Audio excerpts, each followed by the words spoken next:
এটা হলো দুনিয়া, আর একটা হলো আখেরাত। একটা অনুরোধ করব, ভিডিওটিতে একটি লাইক দিয়ে দিন। ভিডিওটি ইউটিউবে দেখতে হলে চ্যানেলটি সাবস্ক্রাইব করে রাখুন এবং পাশের বেলটি বাজিয়ে দিন, না আমার চ্যানেলের অন্যান্য ভিডিওগুলো দেখতে পারেন। চাল পাওগে, কথাটা বুঝে আসলো? বুঝতে পেরেছেন? খুব সহজ ভাষা। তো এটা হলো দুনিয়া, আর একটা হলো আখেরাত। সহজ একটা উদাহরণ দিচ্ছি।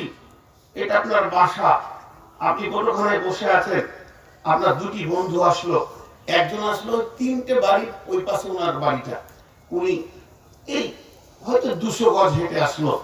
আরেকটা বন্ধু আপনার 20 রোড থেকে হেঁটে আসছে, তার বাড়ি বহু দূর, তিনি দিনাজপুর ঠাকুরগাঁও থেকে এসে ওখানে বাসে নেমে হেঁটে আসছে। আপনার ওখানে দুটি সিট আছে, একটা হচ্ছে শোয়ার সিট আর একটা হচ্ছে টুল। কাকে টুল দেবেন আর কাকে শুতে দেবেন? যিনি বহু দূর থেকে এসেছেন ওনাকে আপনি বলবেন, ভাই তুমি সারা রাত করছে জার্নি করেছে, একটু রেস্ট করে নাও, কথাবার্তা পড়া হবে। আর একে বলবেন বস না, একটু সর, ওকে একটু ঘুমাতে দে। তো আল্লাহ তাআলা বলছেন, পৃথিবীতে ধৈর্য ধরে ধরে ধরে ধরে নামাজ রোজা, এখানে যাবি না ওখানে পা দিবি না, সুদ খাবি না, সব জায়গায় যেন আতঙ্কিত। কারণ এটা আল্লাহর হুকুমের উপরে টিকে থাকতে হচ্ছে পৃথিবীতে। আর যারা বেসবরের কিন্তু আল্লাহর হুকুমের মধ্যে নেই। এখন আমি পানিটা পান করব, আপনারা বলেন পান করতে পারবো কি পারবো না? সবাই বলেন পারবো কি পারবো না? পারবো পান করতে? এখন কেন পারবো? বাম হাতে চলে গেছে।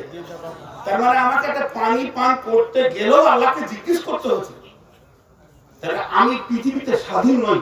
কত কত কষ্টের মধ্যে আমি এগুলোকে শহরের সঙ্গে আমি গ্রহণ করছি। আল্লাহ এদের জন্য বলছেন, এদের জন্য বলছেন, উলাইকাল্লাযীনা সাদাকু ওয়া উলাইকা হুমুল মুত্তাকুন। যারা স্বাধীনতার চিত্তে নিজের হাত দুটিকে হ্যান্ডকাপে হাত করিতে ভরে দিল আল্লাহ এবং রসুলের আইনের ভিতরে, এবং গ্রহণ করে নিল স্বাধীনতায় ধৈর্যকে, যে আমার আল্লাহ তোমায় আর তোমার নবী যা বলবে তা করব, যা মানা করবে তা করব না। আর এইভাবে 70 বছরের জীবনটাকে সে অতিবাহিত করছে। আল্লাহ তাআলা এদের কি বিশেষণ লাগাচ্ছে দেখেন, এদেরকে কি বলছেন, উলাইকাল্লাযীনা সাদাকু। আল্লাহ বলছে তোরাই সত্য রে, তোদের ওয়াদা সত্য, তোরা আমার সঙ্গে যেটা কম্প্রোমাইজেশন টেনেছিস, যেটা আপোষ করেছিস সত্য। ওয়া উলাইকাল্লাযীনা ওয়া উলাইকা হুমুল মুত্তাকুন, এরাই হচ্ছে মুত্তাকি। যে বলেন এরা কি? এবার মুত্তাকিটা বলে আল্লাহ শেষ করছেন না। মুত্তাকিদের যদি কি কি উপকার আছে এটা যদি বলতে শুরু করি তো এটা রাতটা ফলে হয়ে যাবে। শুধু দুটি কথা বলবো। আল্লাহ বলছেন, ইন্নালিল মুত্তাকিনা মাফাজা। হে মুত্তাকি, তোমার ওই জগতে টেনশন নাই, টেনশন মুক্ত। কেন? তুমি টেনশন মুক্ত। আরেক জায়গায় বলছে, ইন্নাল মুত্তাকুনা ফি যিলালিন ওয়া উয়ুন ওয়া ফাওয়াকিহা মিম্মা ইয়াশতাহুন কুলু ওয়াশরাবু হানিয়াম বিমা কুনতুম তা'মালুন। আল্লাহ তাআলা বলেন, হে মুত্তাকির দল, মরার পর থেকে নিয়ে তুমি একদম জান্নাত যাওয়া পর্যন্ত তোমার মাথার উপরে সব সময় ছায়া বিরাজমান থাকবে, এবং কুলকুল কুলকুল কুলকুল করে তোমার সামনে নদী বইবে। শুধু তাই নয়, ফল ফ্রুটের খাবারের সম্ভার থাকবে, তুমি খেতে থাকবে, আগাতে থাকবে, তোমার কোনো চিন্তা নাই। জি ভাই, এবার এটা কেন বললাম? উর্দু কথাটা এবার তর্জমা করে দিই। আল্লাহ বলছে, আগার দুনিয়া মে তুম রব চাহি চলোগে, যদি তুমি দুনিয়াতে রবের ইচ্ছা মতো চলো তো আখিরাত মে মন চাহি চল পাওগে। আখিরাতে তুমি মনের ইচ্ছা মতো চলবে। এর জন্যই তো জান্নাতের ঘোষণাটা হবে কি, হে জান্নাতি মা তাশতাহি আনফুসুকুম ওয়ালাকুম মা ফিহা তাদউন। পৃথিবীতে তোমাদের প্রত্যেকটি কার্যকলাপে আমাকে জিজ্ঞেস করতে হয়েছে, তুমি আমার রাজির পেছনে পেছনে চলেছো। হে জান্নাতি, এখন তুমি স্বাধীন, তোমার মন যা চাইবে তুমি তাই করবে, আমি রব তোমার পেছনে রাজি থাকবো। এর থেকে সুখ আর কি হতে পারে? এবার যারা মানতে পারেনি এদেরকে বলছে, তোদের সবর তো জমা আছে। আল্লাহ বলছেন, এরা বিজনেস করলো, আমার সঙ্গে ব্যবসা করলো। উলাইকাল্লাযীনা ইসতারাউদ দালালাতা বিল হুদা ওয়াল আযাবা বিল মাগফিরাতি। এরা আমার সঙ্গে কেমন ব্যবসা করলো? এরা গুমরাহিকে, অন্ধকারকে কিনে নিল আলোর বিনিময়ে।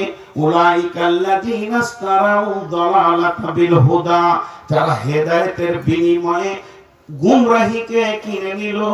ওয়াল আযাবা বিল মাগফিরাতি, তারা জাহান্নামের আগুনকে কিনে নিল ক্ষমার বিনিময়ে, জান্নাতের বিনিময়ে। আমার আল্লাহ বলছে, ওই সবরগুলো তোদেরকে ব্যয় করতে হবে। ফামা আসবারাহুম আলান নার, আমার জাহান্নামের আগুনে বসে বসে দীর্ঘ লম্বা টাইম দিতে হবে। কি রকম? ফামা আসবারাহুম আলান নার। জি ভাই, আমার ওজন এখন 80 কেজি, এটার যদি 10 গুণ বেড়ে যায় তো 8 কুইন্টাল হয়ে গেল। তো 8 কুইন্টাল মানুষ নিজে উঠতে বসতে পারবে? পারবে না, ও ধরতে হবে। আর আল্লাহ নবী বলছেন, একটা জাহান্নামীকে বসতে জায়গা লাগবে বাইনাল মক্কাতি ওয়াল মদিনা, 475 কিলোমিটার রাস্তা। বিশ্ব নবী বলছেন, নাবু মিসলু উহুদিন, চুয়ালের দাঁতটা হবে উহুদ পাহাড়ের সমান। হযরত আনাস বর্ণনা করছেন, বিশ্ব নবী বলছেন, জাহান্নামীরা মুখের ভরে চলবে, পা উপর দিকে থাকবে। এই রকম কঠিন দেহটা যখন জাহান্নামে দিয়ে দিবে, ও একই জায়গায় পড়বে, ওর ক্ষমা হবে না এবং ক্ষমতাও হবে না নড়ে, শুধু আল্লাহ আল্লাহ বলে চিৎকার করবে। 1000, 1000, 2000 বছর পর একবার করে সাড়া পাবে, সেখানে পানি পাবে না। ইল্লা হামিমা ওয়া গাসাকা, আল্লাহ বলবে, দুনিয়াতে অনেক বোতল খেয়েছো, তুমি আমার সবরের গণ্ডিতে আসতে পারোনি।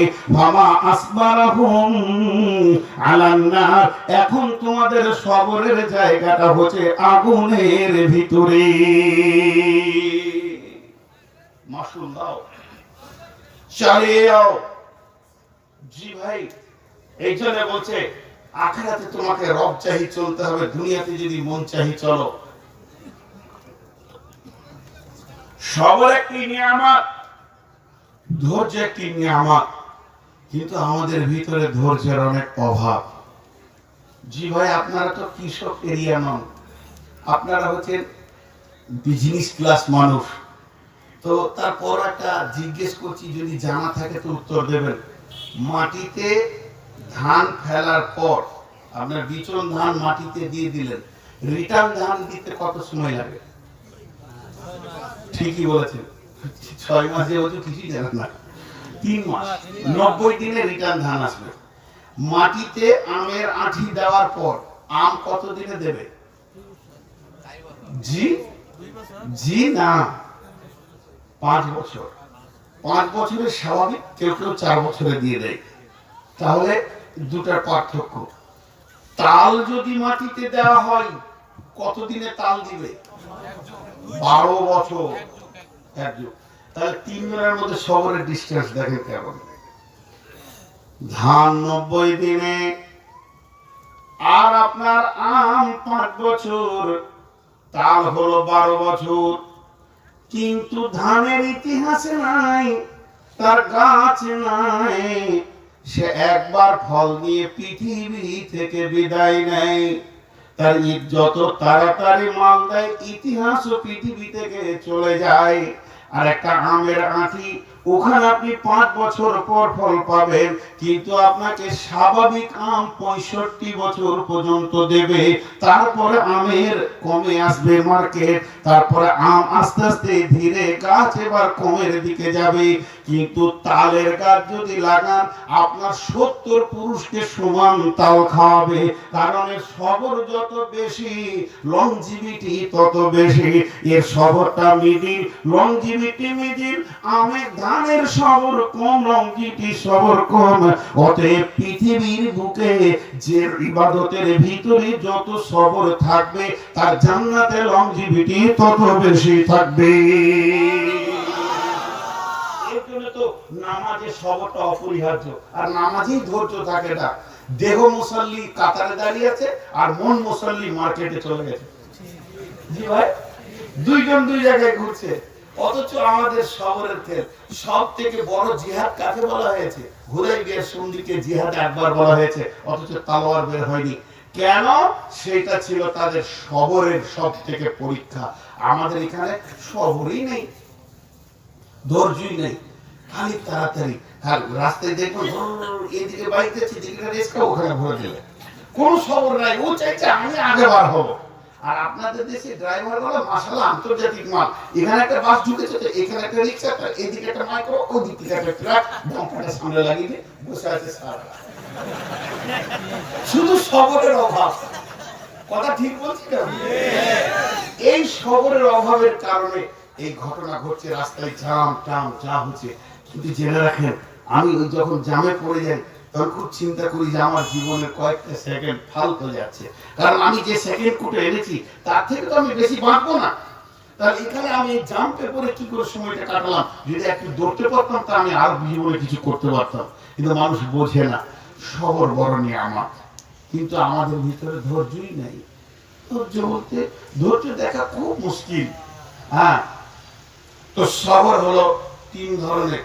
এখন আগে চলেন, ছোট্ট একটা কথা বলে সূরা বাকারার মেন আয়াতে এবার চলে যাব। কথাটা কি? বাংলাদেশকে নিয়ে বলি।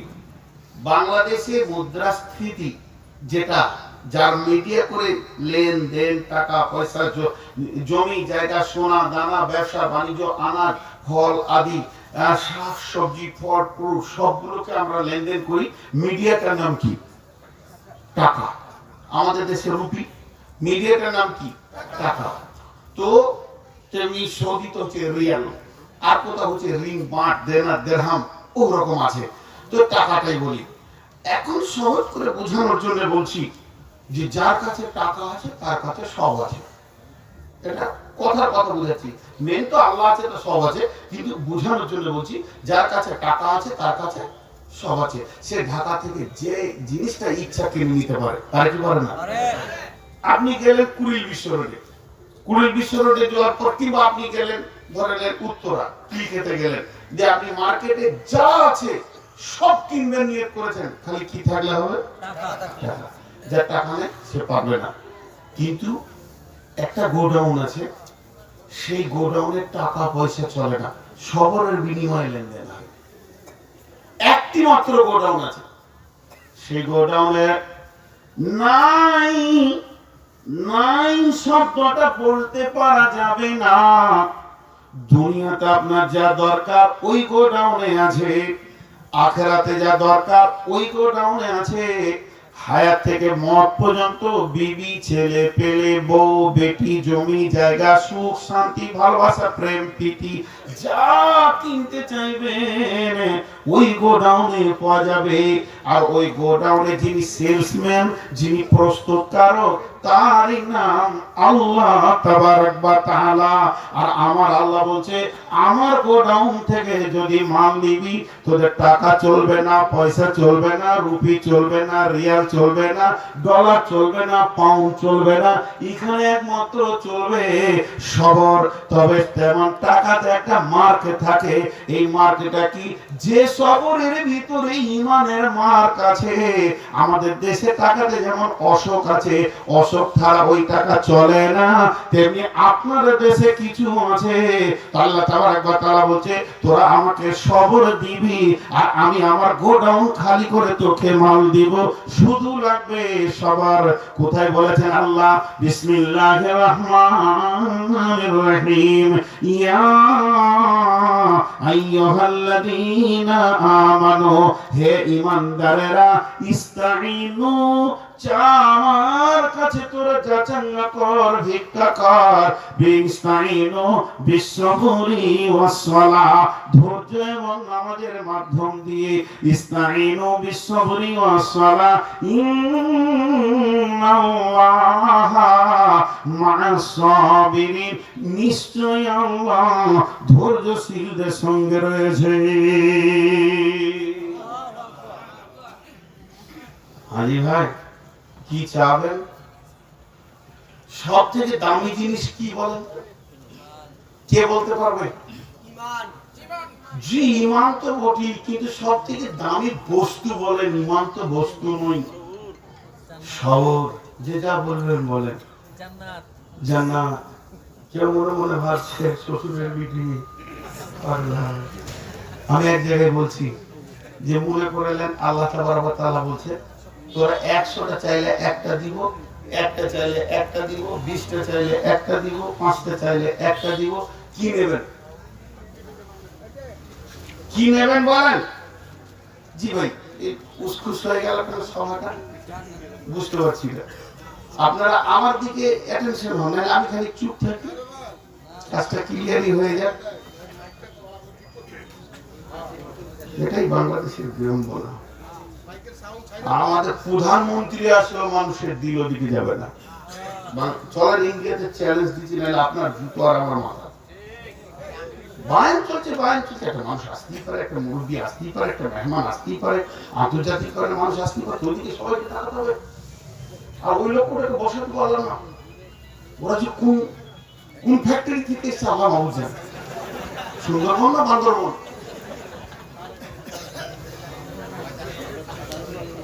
আপনাদের ভাইজানটাকে মূর্খ, তারপর আবার বাইন করুন। আমি উস্কুস লোক দেখতে পারি।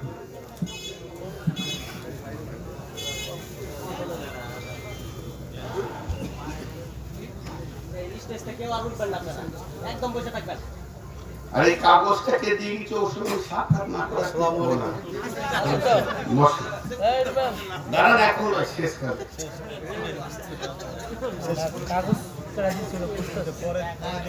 হয়েছে, কাজ কমপ্লিট হয়েছে। সকলে জেনে বলেন আস্তাগফিরুল্লাহ।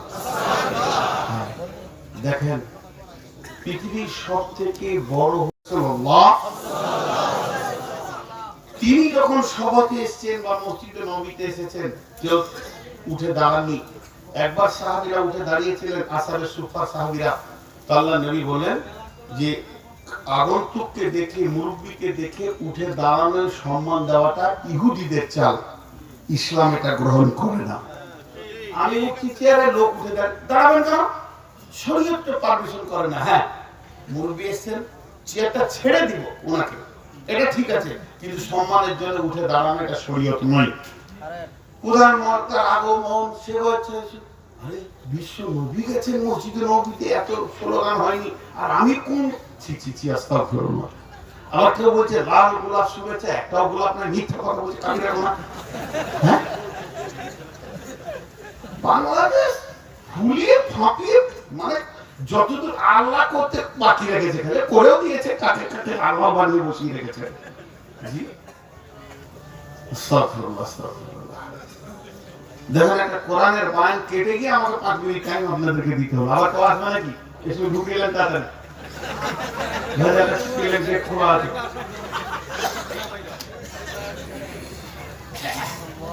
বায়ান করার পর আপনাদের বিরক্ত লাগছে নাকি? লাগবে কেন, আমি তো বকছি। বিরক্ত লাগলে তো আমাকে লাগবে বাবা। হ্যাঁ, কতক্ষণ হলো?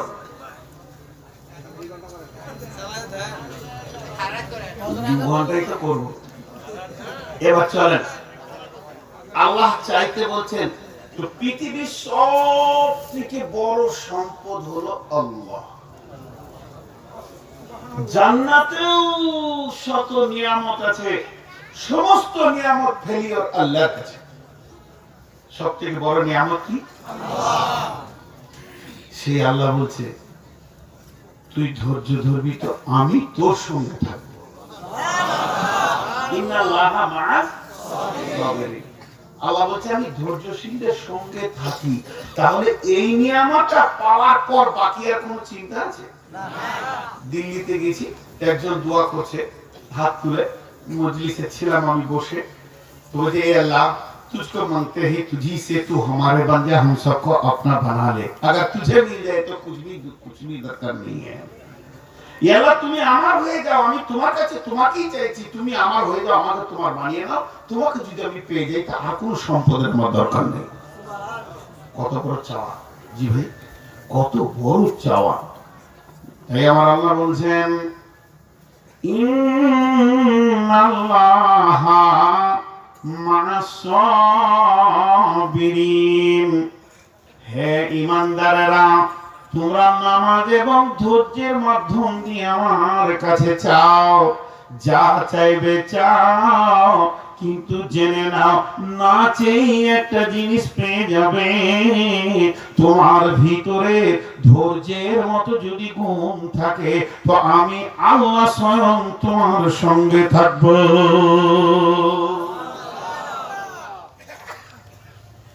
বাচ্চা ছেলে দুধ পান করে, দুধের ব্যবস্থা কার কাছে?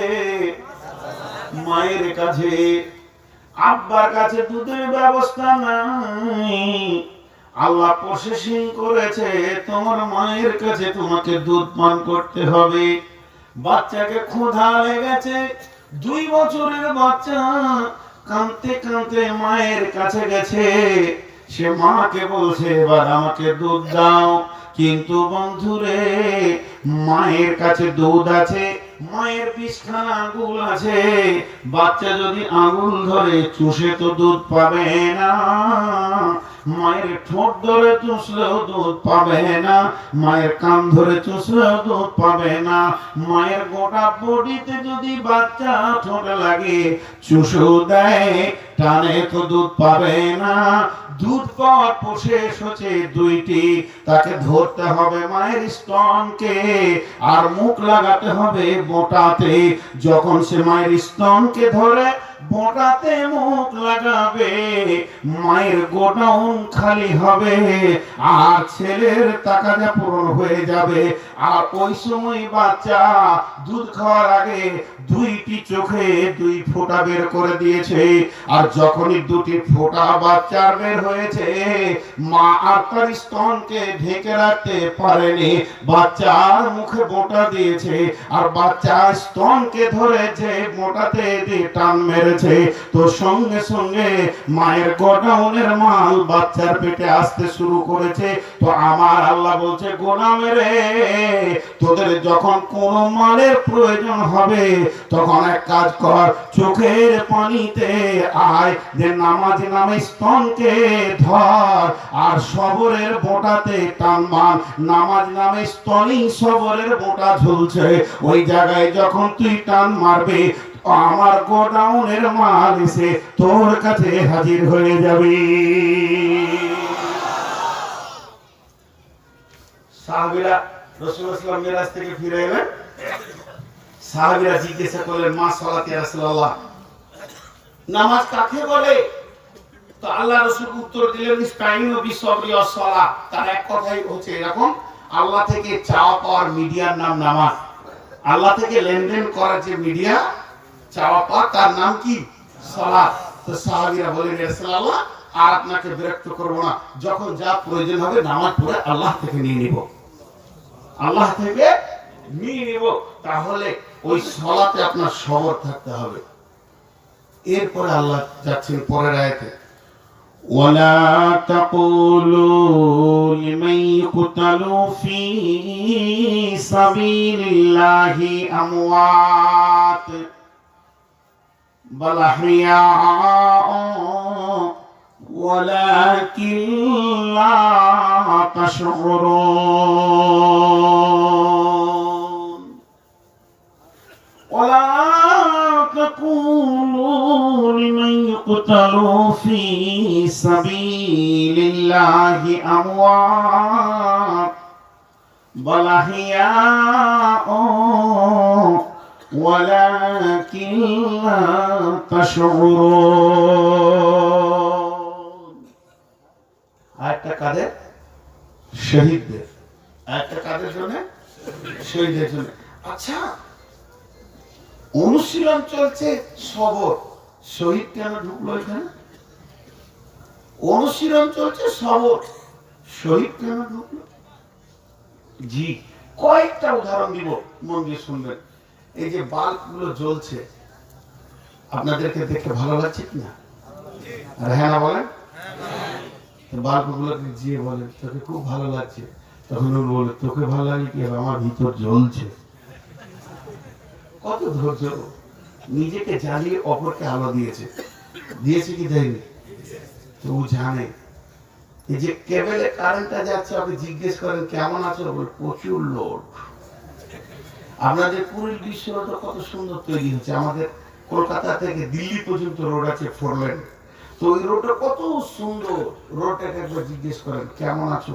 খুব চাপ প্রচুর চাপ ও বুঝে কত চাপ আপনার আমার বোঝার ক্ষমতা নেই এই যে চাপ সৃষ্টি করেছে রোডটার শহর কত এয়ারপোর্টের রানওয়েটা দেখবেন তো মনে হবে ফার্স্ট ক্লাস ক্রিকেট খেলা হবে কিন্তু রানওয়েকে জিজ্ঞেস করেন কেমন আছেন কঠিন চাপ চলছে 1,500 যাত্রী নিয়ে যখন আমেরিকা যারা টপ করে নামছে আমি বুঝছি কি চলছে ঠিক না বল জি আল্লাহ তাবারক ওয়া তাআলা বলছে দেখ পৃথিবীর সবথেকে দামি সম্পদ হলো কোরআন যেটা হেদায়েতের নূর একজন ইসলামী চিন্তাবিদ বলেছে বন্ধুরে এটা হাদিস নয় কোরআন নয় ইসলামী চিন্তাবিদের কথা বন্ধুরে যে অক্ষরগুলি তোমরা কোরআনের ভিতরে দেখতে পেছো এগুলো কালো কালিতে লেখা হয়েছে এটা তোমার বাহ্যিক চোখ দেখছে কিন্তু এটাকে বন্ধ করে দিয়ে তুমি ঈমানের চোখে দেখো যখন তুমি ঈমানের চোখ কোরআনে লাগাবে তো তুমি দেখতে পাবে এগুলো শহীদের রক্তে লেখা হয়েছে শুধু তাই নয় বন্ধুরে তুমি ভাবো না কেন একবার কোরআনের ভিতরে কত শহীদের আত্মনাদের ঝংকার আছে অতএব এই কোরআনটা একটা প্লেন নামানো একটা রোডের উপরে ডাম্পার যাওয়া আর 10-12 চাকার ট্রাক যাওয়া আর কোচ যাওয়া তার থেকে 1000 গুণের রোডের মালটা যাদের রক্তের বিনিময়ে পৃথিবীর বুকে নেমেছে তাদের সবরটা একবার ভেবে দেখো তারা কতটা সবরের ময়দানে ছিল যে পৃথিবীতে কোরআনকে এনেছে জি ভাই আমি আপনাদেরকে জিজ্ঞেস করছি এই লোহা তরল হয় কি হয় না বলে তরল হয় কি হয় না হয়ে প্লাস্টিকের বালতি করে রাখা যায় তাই না ভাই হ্যাঁ বলছে হ্যাঁ রাখা যায় প্লাস্টিকের বালতিতে থাকবে লোহা যখন তরল হয় ও যে বস্তুতে থাকে তার ধারণ ক্ষমতাটা কি তার টেম্পারেচারটা কি সেই ছাঁচটা যেখানে ওকে রাখা হয় যেখানে ডাইস গুলোকে তৈরি করে করে আমাদের জেলাতে রেলের ইঞ্জিন তৈরি হয় রেলের চাক তৈরি হয় রেলের পার্টি তৈরি হয় রেলের সমস্ত কিছু আমাদের বর্ধমান জেলাতে হয় ইন্ডিয়ান ওখানে রেলের বহুত কিছু কাজ হয় তো ওই যেখানে হয় লোহার তরল গলে আছে কারণ নেওয়ার ক্ষমতা নেই এইভাবে মেশিন দিয়ে নিয়ে কিংবা ড্রেন আছে হালকা এই চাকাগুলোকে তৈরি করা হয় সেই তরল লোহাটাকে ঘরে ঢালা হয় বলেন যার উপরে রাখা হচ্ছে তার বস্তু কত এই কোরআনের নামে মূল হেদায়েতটা যাদের রক্তের বিনিময়ে এসেছে তাদের ধৈর্যের টেম্পারেচারটা কত তুলনা করা যাবে আমাদের সঙ্গে না কোনো তুলনা করা যাবে না তার বাম হাতে বিবিকে ঠেলেছে ডান হাতে ছেলেদেরকে সরিয়ে দিয়েছে দুই পায়ে মালের বুকে লাত মেরে জিহাদের ময়দানে গিয়ে আল্লাহর কালাম পাককে পৃথিবীতে সত্য প্রতিষ্ঠিত করেছে। এর জন্য আমার আল্লাহ বলেন ওয়ালা তাকুলু, সকলে মহব্বতের সঙ্গে বলি ওয়ালা তাকুলু লিমান ইকুতালু ফি সাবিলিল্লাহি আমওয়াত ওয়াল আহইয়া ওয়ালাকিন তাশউরুন। আমার আল্লাহ বলছেন যারা আল্লাহর রাস্তায় নিজের জানকে দিয়ে দিয়েছে এদেরকে তোমরা কোনদিন মৃত বলিও না, প্রকৃত পক্ষে এরা বেঁচে আছে। বালাহিয়া, এরা বেঁচে আছে। ওয়ালাকিন তাশউরুন, এরা কেমন বেঁচে আছে তোমাদের বলার ক্ষমতা নাই। এরা রুচি খায় আমাদের মতো, আমরা যেমন সকাল বিকাল খাই, শহীদরা প্রতিটি টাইমে খাবার খায়। কোরআনে আছে শহীদের জন্য আল্লাহ রুজি বরাদ্দ করে, প্রতিদিন ওরা খাবার খায়, আল্লাহর সঙ্গে কথা বলে, ওরা প্রতিদিন তারা বেঁচে আছে। আল্লাহ বলছে এদেরকে মৃত বলিও না। হযরত উমর শহীদ, কিন্তু আবু বকর মৃত, হানজালা শহীদ, জাবির জুবাইর শহীদ, হযরত আমর বিন জমু শহীদ, হযরত জাবির শহীদ।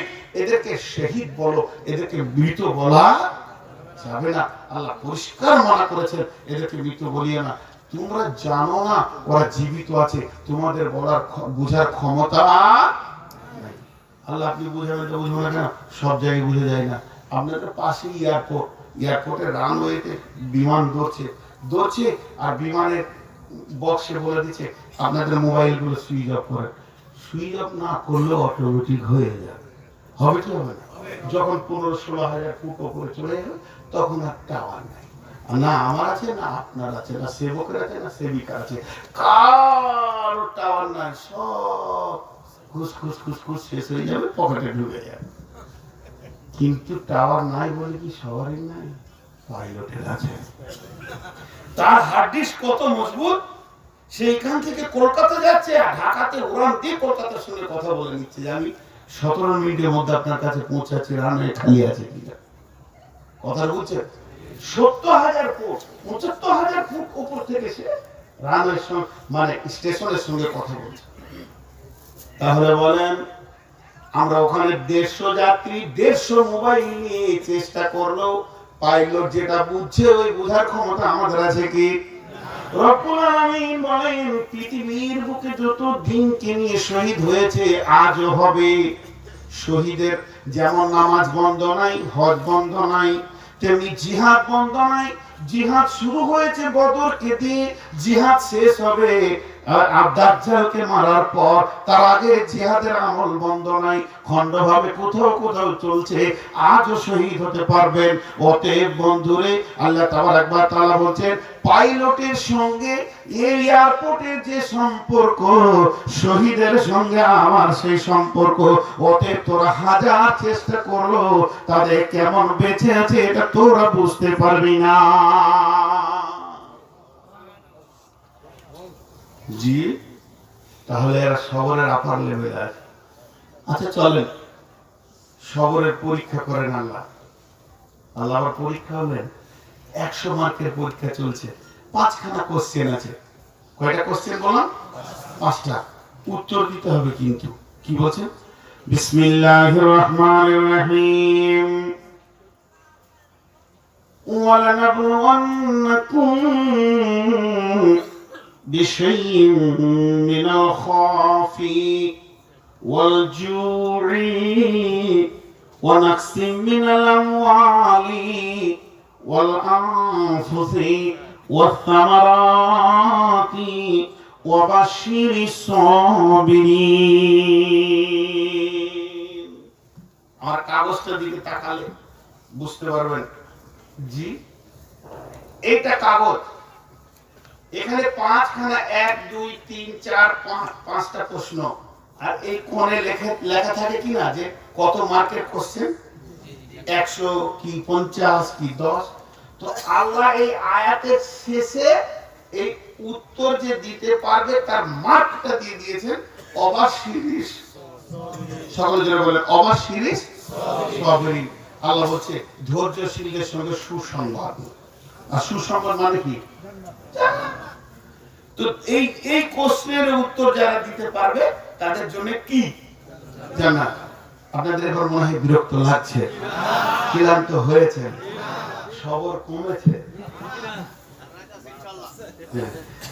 এবার আল্লাহ বলছেন বিসমিল্লাহির রহমানির রহিম ওয়ালানাবলুওয়ান্নাকুম, আমি তোমাদেরকে পরীক্ষা করে থাকি বিশাইইন, কিছু জিনিসের উপরে, মিশাইইন মিনাল খাফি ওয়াল জুরি ওয়া নাকসিম মিনাল আমওয়ালি ওয়াল আনফুসি ওয়াস সামারাতি ওয়া বাশশিরিস সাবিরিন। পাঁচখানা কোশ্চেন। নাম্বার এক, মানুষের আচরণ তখনই বোঝা যাবে তাকে যখন ভীত সন্ত্রস্ত করা হবে। কথা বলতে বললাম ভীত সন্ত্রস্ত, হুমকি। আমি এখান থেকে জালসা করে কাঞ্চন পৌঁছালাম, হঠাৎ আমার মোবাইলে রিং বাজতে শুরু করলো। হ্যালো, আসসালামু আলাইকুম। আমি মিষ্টি সুরে সালাম দিচ্ছি, আর ভিতর থেকে বলছে, আমার ভাষাটা খারাপ মনে করবে না, দু চারটা নোংরা ভাষা খিস্তি খিস্তি করে বলছে, তোকে দেখবো কাল কাটবো তোকে, তুই কত বড় মাস্তান হয়েছিস বাংলাদেশে এসে। ধাস করে কলজেটা শুকিয়ে গেল। যাবে কি যাবে না? মনে করেন আমি বাংলাদেশি, হ্যাঁ আমি অমুক জায়গা থেকে বলছি, তোকে দুদিনের মধ্যে তুলবো, তুলে পিস বানাবো, তোকে পিস বানাবো। কি বড় মাস্তান হয়ে গেছিস তুই।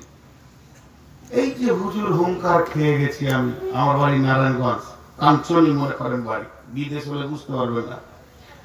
এবার আমার সমস্ত সিচুয়েশন চেঞ্জ, মোবাইল রাখলাম, ঘড়িটা দেখছি রাত্রি 1:30 পৌনে 2টা বাজে। এত রাত্রি হুঙ্কার, কলিজাটা শুকিয়ে গেল। ঘুম থেকে উঠলাম, এক গ্লাস পানি খেলাম, লাইটটা নিয়ে সুসুর করে বের হয়ে গেলাম। বিএনপি নেতা চেয়ারম্যানের, এক্স চেয়ারম্যানের কাছে গেলাম, কিংবা আমি চলে গেলাম আওয়ামী লীগের নেতার কাছে, কিংবা আমি চলে গেলাম জাতীয় পার্টির নেতার কাছে, কিংবা আমি চলে গেলাম জামাতের নেতার কাছে, যাকে আমি ভরসা মনে করি তার কাছে চলে গেলাম। আল্লাহ বলছে হুঙ্কারটা ও দেয়নি, তোর ঈমান সবর পরীক্ষা করার জন্য বেঈমানকে দিয়ে তোকে আমি দেখে দিলাম তুই কার লোক। প্রকৃত যদি কেউ ঈমানদার হয় তাহলে পকেট থেকে একটা 100 টাকা 500 টাকা নোট বের করবে, মসজিদে নামিয়ে দিয়ে দুইটি হাত তুলে দুই কাজ নামাজ পড়ে বলবে, আল্লাহ আমার হুঙ্কার লেগেছে আজকে রাত্রি 1:30টায়, নিশ্চয়ই আল্লাহ এটা তোমাকে সলভ করতে হবে, তুমি ছাড়া আমাকে বাঁচাবার আর কেউ নাই। তখন আল্লাহ বলবে ওই দিনই আমি গ্রুপটা ঠিক করে নিব, তুই এ গ্রুপ না বি গ্রুপ না ডি গ্রুপ, তো আমার মাল না রাজনৈতিক লোকের মাল। যদি আমার মাল হয় তাহলে সাজদায় পড়ে পড়ে কেঁদে এটাকে সলভ করে নিবি। অতএব সবর ধৈর্য তখনই বোঝা যাবে যে মালটা আজকে রাতে কোথা দিয়েছে। কাল মার্ক্সের একটা নীতি আছে, বলছে ওর পাছায় 2টা লাঠি লাগাও, কোন বুরকের মাল বোঝা যাবে। বুঝলেন? চলে গেল। আওয়ামী লীগের নেতার সঙ্গে খুব কথা বলছি, স্যার হুমকি দিয়েছে, বলছে নাম্বারটা ঠিক রাখিও, দেখছি কালকে এসপি কে বলে এটাকে